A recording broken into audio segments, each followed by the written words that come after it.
Good evening. Leading our news bulletin for tonight, Niue is set to ratify the PACER Plus agreement that will be signed in Tonga this month. The creche facility has been uplifted and developments are expected to be completed by end of July.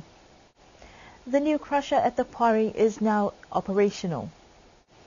Tamini walked away with the Most Promising Artist Award at the Pacific Music Awards last night.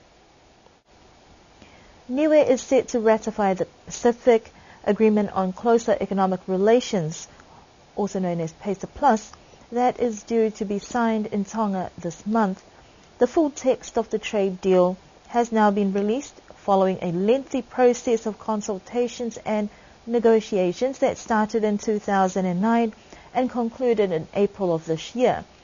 The PACER Plus Trade and Economic Integration Agreement between the Pacific Island Forum island countries and Australia and New Zealand aims to create jobs, raise the standards of living and encourage sustainable economic development in the Pacific region. Premier Sir Toke Talangi confirmed that Niue is ready to sign this agreement. There are two parts of PACER Plus. The first is to do with trade specifically of commodities between ourselves, Australia and other Pacific Islands.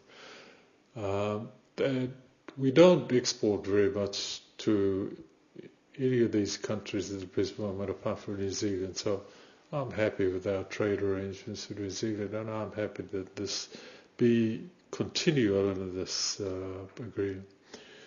The second part of the agreement is to do with the provision of financial resources to enable us to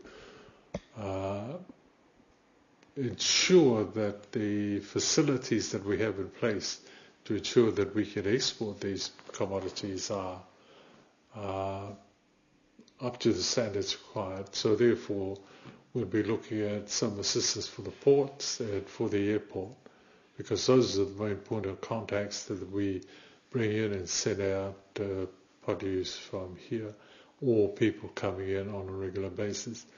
You will know that I prioritize the airport simply because we have 2 flights a week at the present moment, so it's used more often than, say, the port.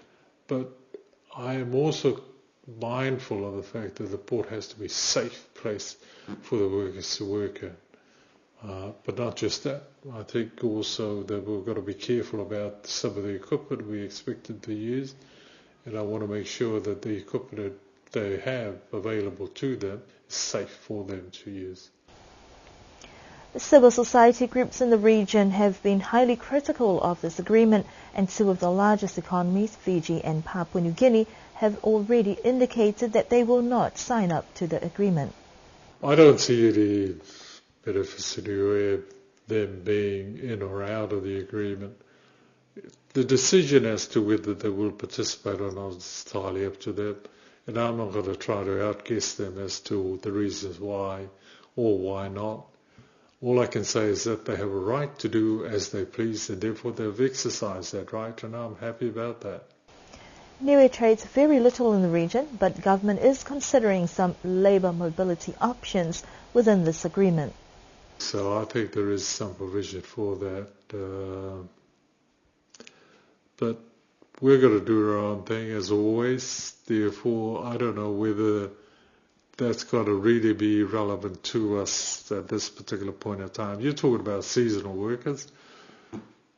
In our case, we're talking about something slightly different. We're talking to the Niue Chamber of Commerce at the present moment, for example, about the possibilities of us sourcing the labour they want as they require, and bringing them in, accommodating them, because the 2 things that we find with labour coming in to help our private sector or people here, including the government, is the fact that they sometimes will require accommodation, so we'll build accommodation for them and help overcome that problem.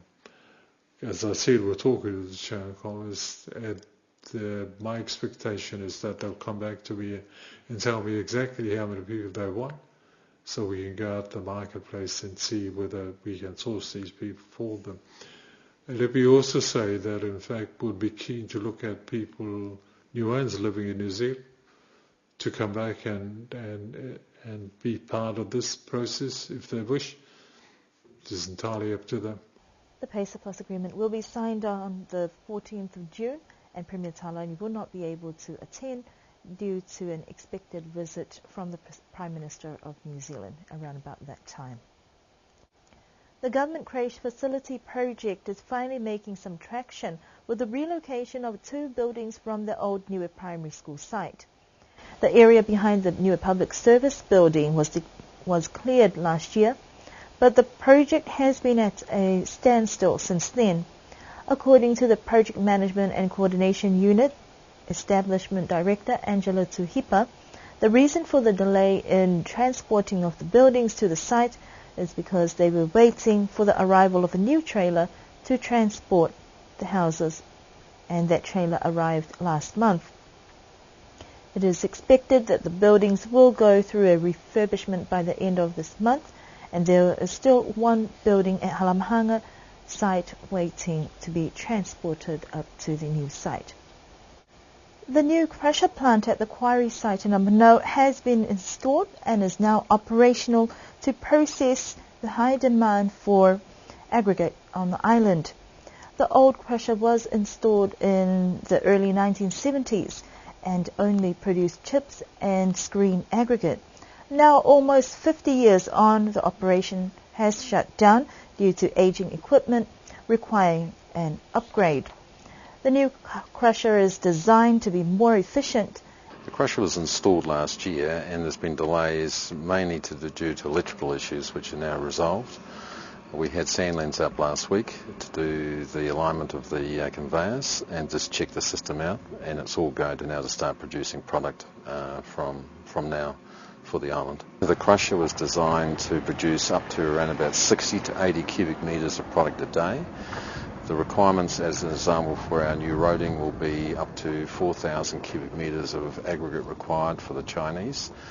And projects like the new Swanson supermarket, they're requiring up to 1,000 cubic metres of product for their foundations and fill on that site. So the crusher allows for us to produce the product to the specifications of the engineer. Last month, a consultant from Sandland Group in New Zealand was on island to work with the civil inquiry team to demonstrate and guide workers on the functions of this new equipment. It has taken 10 months using the civil inquiry resources to clear a pathway to allow the loader access to the opening of the machine. So what we're producing here is different size aggregates, one for roading, some for premix, we do sand, we do all kinds of products which is required for now and the future. For instance, the products we can produce now will be suitable for the upgrade of the runway, and also for projects like the wharf where it requires a certain size of aggregate to do the repairs down there. Crushes rock and then crushes again and separates out the products on one sweep. The old crusher required 2 or 3 sweeps to produce specific grades of product. So this one now produces 1 sweep, produces 5 products, which is very efficient. The crusher is now up and running, and the prices of aggregate will remain the same. Tomini has snapped up the Philip Fuemana Most Promising Pacific Artist Award at the Pacific Music Awards held in New Zealand last night. The Niuean musician left the island on Tuesday just in time for the annual Pacific Music Awards, where he was nominated for the Best Pacific Male Artist. That award went to Kings, but Tommy says being nominated was recognition enough. As the only Niuean nominated that evening, it was a proud moment for Niueans in the crowd to watch him perform his new single, Feel, with his group DWA, and that portrayed a message of love. The 2017 Pacific Music Awards was dominated by Aradna and King, who took 4 awards each. 2 of the Pacific's most prolific musicians were also given special recognition. Opetaya Fo'ai for outstanding achievements, and Brother Love walked away with the Manukau Institute of Technology Lifetime Achievement Award. It was a celebration of the progression of Pacific Island music and musicians. And those are the news stories that we have for you this evening. We do hope that you can join us again next week. Before we end this bulletin, we would like to extend our sincerest condolences to the family of Sisikefu Tama Sisikefu and Haesapuhe Loto for their loss. And as we head into the long weekend, we also wish you all a peaceful Queen's Birthday holiday on Monday with the many activities that have been planned